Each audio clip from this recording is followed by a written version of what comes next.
So guys, ito yung picture tayo. So guys, ito po yung 12 volts DIY solar setup natin na birthday ko April 25. Shoutout sa akin, no? So namamaga pa rin pero sana ay umimpis na. Pag-pray natin kay God, malamit na.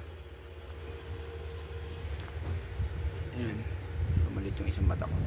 So yun mga ka-DIY, no? Ito po ay pupunta kay Mami Lirio Dubitas kasi yun po yung ating setup talaga sa kanya, yung 12 volts DIY solar setup na wala pong 220 wala siyang inverter.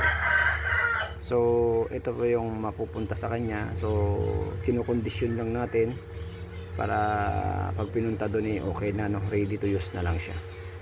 So yan, naka easy grid siya, and then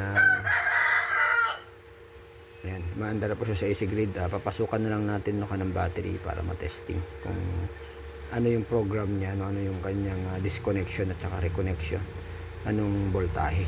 So yan mga ka-DIY, yan lang ating video. At kakabit natin to as pag okay na siguro itong aking ipin, pwede na. Papabunot na natin ito mga ka-DIY pag medyo hindi na namamaga. So yan, thank you for watching. Bye.